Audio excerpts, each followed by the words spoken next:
Bonjour. Pour notre première visite virtuelle, nous sommes devant un bâtiment à la rue du Progrès. C'est un bâtiment assez banal, mais il cache l'atelier oublié. Alors suivez-moi. Il y a quelques années, on a retrouvé par hasard un atelier de mécanique qui est resté entièrement dans son jus, comme si le temps s'y était arrêté. Entrez seulement. Et bienvenue chez les Magnin-Jacot. Donc, comme je vous disais, c'est un atelier de mécanique. Donc, ce n'était pas un atelier d'horlogerie. Par contre, ils fabriquaient des machines et des outils pour l'horlogerie notamment, et aussi pour d'autres clients. Alors, c'est un lieu fabuleux, parce que vraiment, on a cette impression que le temps s'est arrêté, on sent l'odeur de l'huile, on voit toutes ces machines. Et ce qui est fabuleux, c'est qu'il y a plusieurs générations de machines qui s'entremêlent et s'enchevêtrent.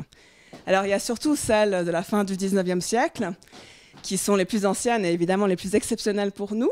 Donc vous voyez qu'il y avait un moteur central là-bas dans le coin qui permettait de transmettre l'électricité par le biais des courroies jusqu'aux machines, ces machines qui se trouvent ici au centre et là vers les fenêtres.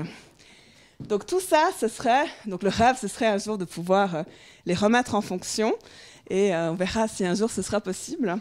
Ici, il y a aussi quelques générations de machines du XXe siècle, notamment des années 50, des années 60. Cette machine, par exemple, elle permettait de fileter.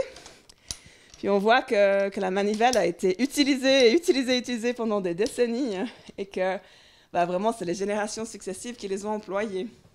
Vous voyez qu'il y a encore beaucoup de matières premières qui est restée. Ici, dans la salle arrière, il y a encore toute une succession de machines, notamment celle-ci, qui permettait de laminer. C'est-à-dire que la matière première était passée à l'intérieur et ça faisait aplatir. Donc le laiton, on faisait des bandes de laiton, par exemple, qu'on pouvait ensuite donner aux entreprises pour l'étampage, etc.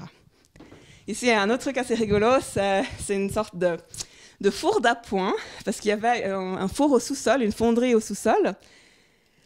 Et vous voyez qu'ici, au cas où, à la fin, on avait besoin de faire quelques bricoles ou quelques rafistolages ou des choses de dernière minute, on pouvait ici mettre la matière première pour la faire fondre, pour fabriquer quelques petites choses.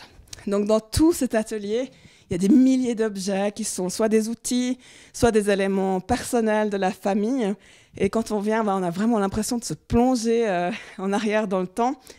Et je pense que c'est vraiment un rappel qu'il y a encore toutes sortes de choses secrètes à la chaux de fond et qu'on peut encore découvrir des choses insoupçonnées.